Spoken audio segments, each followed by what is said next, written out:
Sou a professora Ana Paula Moraes Fernandes, da Escola de Enfermagem de Ribeirão Preto, da Universidade de São Paulo.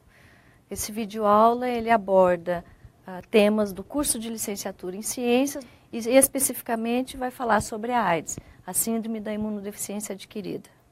Em relação à sua epidemiologia, cerca de 34 milhões de pessoas estão vivendo com HIV/AIDS no mundo. Calcula-se que 2,6 milhões de novas infecções ocorram anualmente e que 1,8 milhões de pessoas morrem devido a essa doença. Aproximadamente 14 mil novas infecções ocorram diariamente por todo o globo.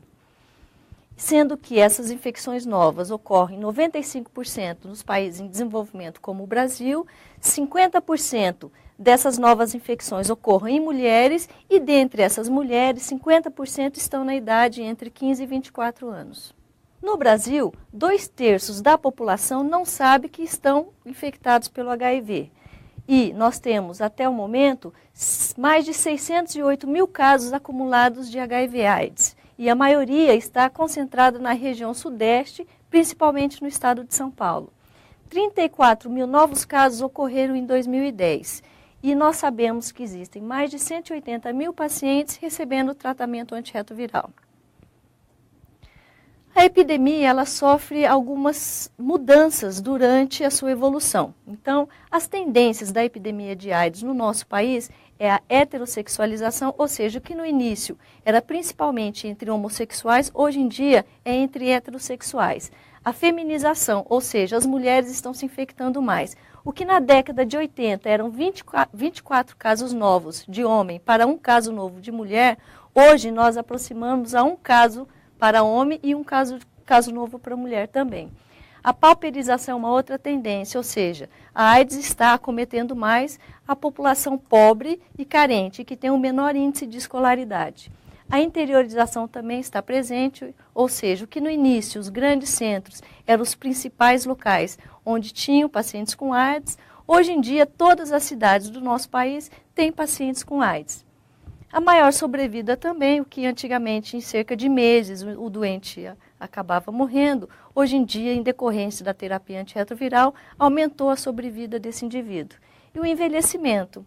Hoje em dia está aumentando muito o número de casos de AIDS em pessoas acima de 60 e 65 anos de idade.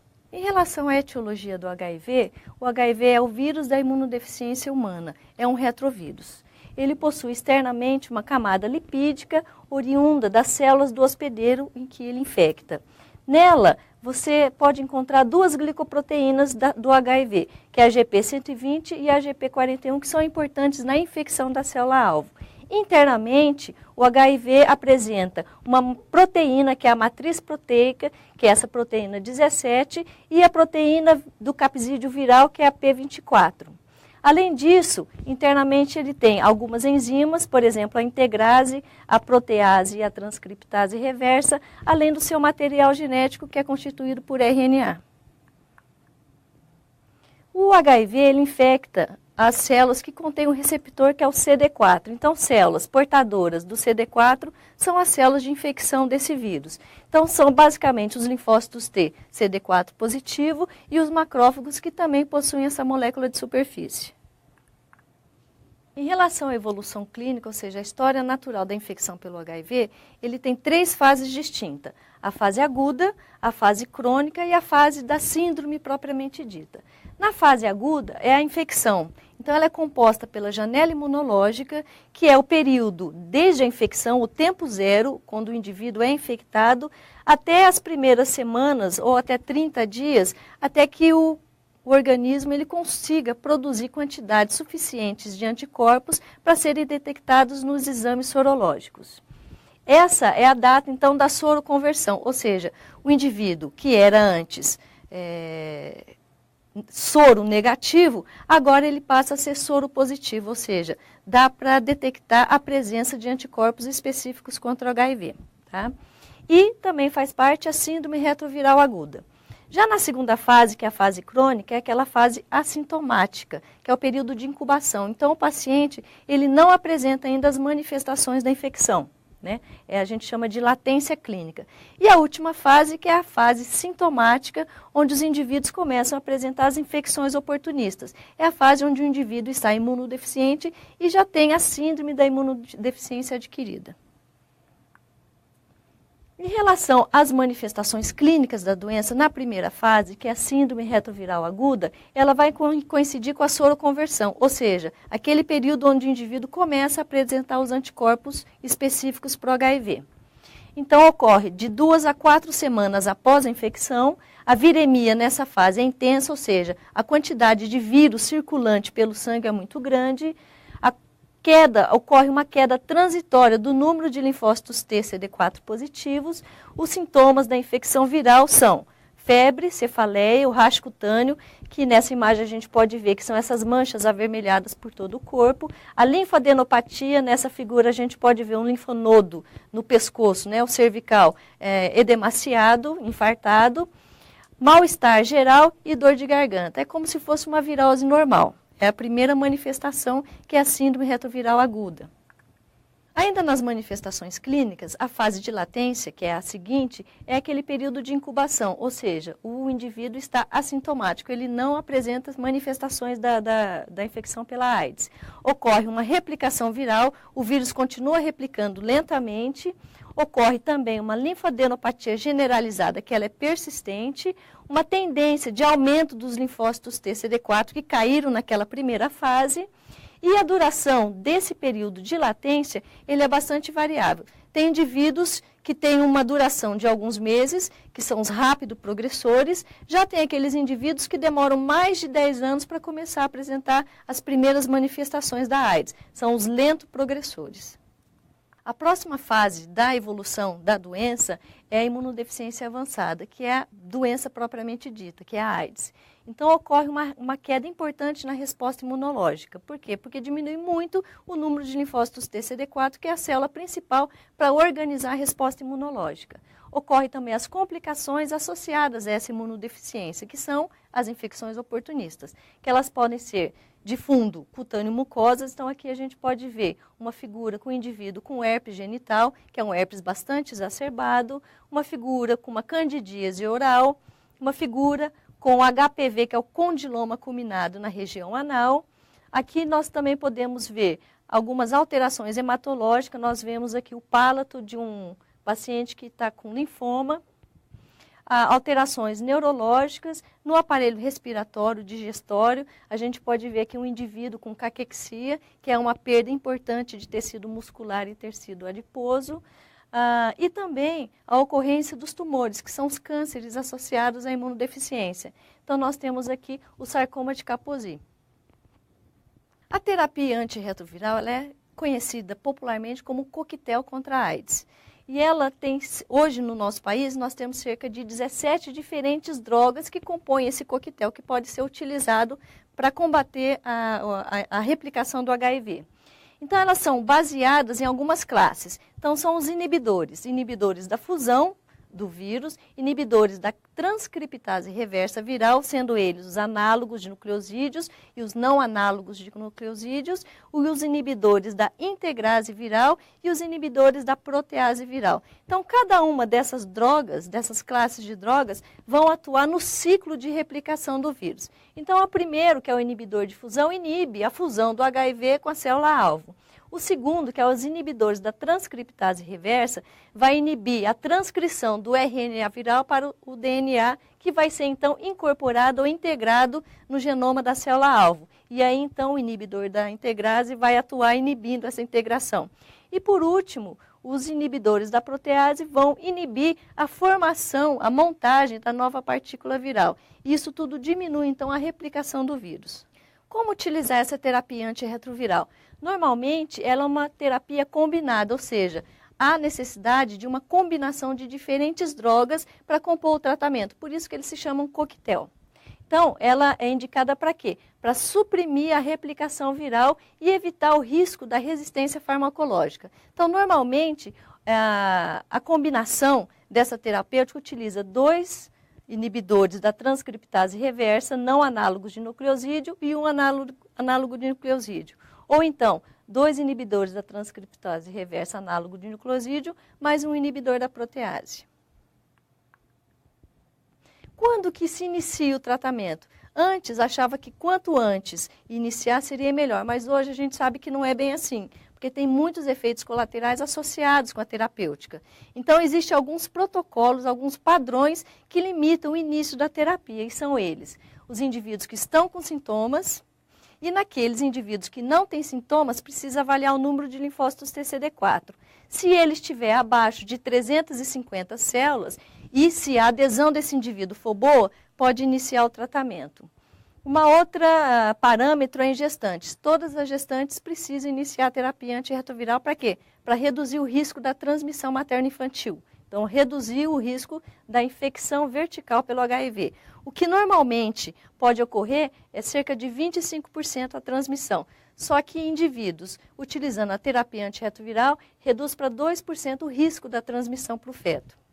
A exposição ocupacional também é uma indicação da terapia antirretroviral. Então, aqueles profissionais de saúde que ocorre o risco ocupacional, ou seja, tem perfuração com material perfurante e cortante, oriundos de pacientes com HIV, iniciam também o tratamento antirretroviral, que é a profilaxia pós-exposição. E uma outra indicação é quando tem a violência sexual. Indivíduos que foram sexualmente violentados também utilizam a terapia antirretroviral. E o tratamento tem os seus benefícios, né? Então, a introdução da terapia antirretroviral mudou o perfil da doença. Então, ele aumentou a qualidade de vida dos pacientes, reduziu o número de internações e de morbidades, e ele reduziu a mortalidade. Então, que era uma doença mortal, letal, hoje em dia a AIDS é considerada uma doença crônica, porque tem o tratamento e tem o acompanhamento para isso, e aumentou a sobrevida desses pacientes. O que antes os pacientes poderiam morrer em cerca de 5 meses após o diagnóstico, hoje eles têm uma vida tranquila por vários anos. Só que o diagnóstico tem que ser precoce. Então, quanto antes diagnosticar, melhor é o prognóstico, ou seja, melhor é o resultado no acompanhamento dessa infecção. Mas também tem desvantagens no tratamento, né? Quais são? Que é o surgimento dos efeitos colaterais. Então, esses efeitos colaterais, eles podem ser precoces e tardios. O custo também é elevado da terapia antirretroviral, que é uma desvantagem. As interações medicamentosas com antifúngicos, anticonvulsivantes, contraceptivos orais ou remédios para tuberculose também são importantes, porque aumenta os efeitos colaterais de todas essas drogas e reduz também o efeito terapêutico delas. E, por último, a resistência aos antirretrovirais também é uma desvantagem. Por isso que o início do tratamento hoje foi retardado. Nos efeitos colaterais, nos precoces, eles acontecem logo após o início das tomadas, ou seja, quando inicia o tratamento, já começa a surgir esses efeitos colaterais precoces. E eles são basicamente mal-estar, cefaleia, que é a dor de cabeça, vômitos, náuseas, parestesia perioral, que é o formigamento ao redor dos lábios, diarreia, tontura, insônia, reações alérgicas aos medicamentos, nefrolitise, que é pedra nos rins, também é bastante frequente nos pacientes, a neuropatia periférica, que é dor nos pés e nas mãos, e a hiperpigmentação. Então, a coloração da pele também pode alterar, pode ficar escurecida. Esses são os sinais de efeitos colaterais precoces. Já os efeitos colaterais tardios, eles começam a acometer após 6 meses de tratamento. E é basicamente a síndrome da lipodistrofia. Então, ela é uma síndrome que tem alterações morfológicas e metabólicas. Na metabólica, o indivíduo começa a ter hiperglicemia e desenvolver o diabetes mellitus. Também ocorrem as dislipidemias, ou seja, aumento sérico de colesterol, triglicérides e risco de doenças coronarianas. Já as alterações morfológicas é a alteração na distribuição de gordura no corpo, no organismo. Então, o indivíduo ele começa a ter deposição de gordura centralizada, então nessa região dorso-cervical, chamada de corcova de búfalo ou giba. Redução do tecido adiposo na face, nas nádegas, nos braços e nas pernas, e aumento também de tecido adiposo na região abdominal. Então, o indivíduo ele fica com uma deposição de gordura centrípeta, centralizada. E nas extremidades tem a redução do tecido adiposo. E uma outra alteração também é a osteopenia. Então, o indivíduo ele começa a ficar mais vulnerável até osteoporose e osteonecrose. O diagnóstico da infecção pelo HIV, ele pode ser sorológico ou virológico. No sorológico, ocorre através da detecção de anticorpos específicos para o HIV. E ele precisa ser após 30 dias do evento ou da situação de risco. Por quê? Porque senão você pega aquela janela imunológica, que é o período em que você está infectado, mas leva no mínimo 30 dias para começar a produzir os anticorpos para serem detectados nesse exame sorológico. E eles são o ELISA, ou o DOT blot, que é aquele teste rápido para HIV, e o Western blot, que é aquele teste confirmatório. Já o virológico vai detectar a presença do vírus. Então, ele pode ser utilizado após 10 dias do evento de risco ou da infecção. Então, você tem algumas vantagens. Esse teste ele pode ser utilizado nos bancos de sangue, porque diminui aquele risco da janela imunológica e você liberar sangue que possa estar potencialmente contaminado. O que é detectado? Aquele antígeno P24, que é o antígeno do capsídeo, né? Então, esse antígeno viral pode ser detectado nesse exame virológico. Outros exames é o PCR, que é a reação de polimerização em cadeia, que faz parte do rol da biologia molecular, que também detecta o genoma viral no sangue circulante do indivíduo. Existem as recomendações para testagem sorológica. Então, aqueles pacientes que têm achados clínicos sugestivos, como, por exemplo, a linfadenopatia generalizada, uma demência inexplicada, principalmente em idosos, uma febre, uma diarreia crônica, que ela perdura por mais de 30 dias, perda de peso acima de 20%, herpes generalizado ou crônico e persistente, candidíase, leucoplasia pilosa oral e alguns tumores oportunistas, como, por exemplo, sarcoma de Kaposi e linfomas, são indicadores de possíveis imunodeficiências. Por isso, há uma recomendação para testagem para o HIV. Outras recomendações que não sejam para pacientes, são para indivíduos normais da comunidade, são pessoas que têm tuberculose ou que são portadoras de doenças sexualmente transmissíveis, pessoas que se considerem em situações de risco, que tiveram situações de exposição ao HIV, usuários de droga injetável, gestantes, doadores de sangue, de órgãos e de sêmen e profissionais da saúde que tiveram aquele acidente ocupacional. Nessas condições, é importante que se faça testagem sorológica para o HIV. Onde se fazer esse teste, né? Então, normalmente, existem os centros de testagem e aconselhamento nas cidades, que são os CTAs. Ou nas unidades de saúde também é possível fazer essa testagem para o HIV. Ele pode ser feito de forma anônima, ele é gratuito e para maiores informações ligue para 136, que é o Disque Saúde, e pergunte onde que tem um centro de testagem e aconselhamento mais próximo de sua casa. Ou então tenha as observações e as orientações nesse site, que é o www.aids.gov.br. Finalizando a videoaula, nós então vamos mostrar quais são as formas de transmissão e de prevenção do HIV. Então, as formas de transmissão é a sexual, a parenteral e a vertical. E as formas de prevenção da sexual é o sexo seguro, utilizar preservativo em todas as relações sexuais, seja ela oral, vaginal ou anal, tratamento das DSTs, porque as lesões causadas por DSTs facilitam a contaminação e a entrada do vírus, e o tratamento do HIV. Então, se você reduz a carga viral, a possibilidade de transmissão do HIV é reduzido também. Para a via de transmissão parenteral, as formas de prevenção é o controle em banco de sangue, através da triagem, da sorologia dos doadores. O uso de drogas injetáveis, ele não é recomendado e quando não há possibilidade de alterar esse comportamento, então não compartilhar agulhas e seringas, que faz parte da redução de risco, que é um programa que o Ministério da Saúde desenvolve no nosso país. E na exposição ocupacional é fazer o uso da profilaxia pós-exposição, que é as tomadas dos antirretrovirais por 1 mês. Já na transmissão vertical, os modos de prevenção são fazer a sorologia no pré-natal, para ver se a mãe é ou não contaminada, tratamento dessa mãe durante a gestação, durante o trabalho de parto, durante o parto e durante o puerpério, evitar a amamentação, o parto ser eletivo para uma cesariana, que diminui o risco da contaminação da mãe para o filho, e o tratamento do recém-nascido também, com os antirretrovirais. Essas foram as referências utilizadas para essa aula e muito obrigada.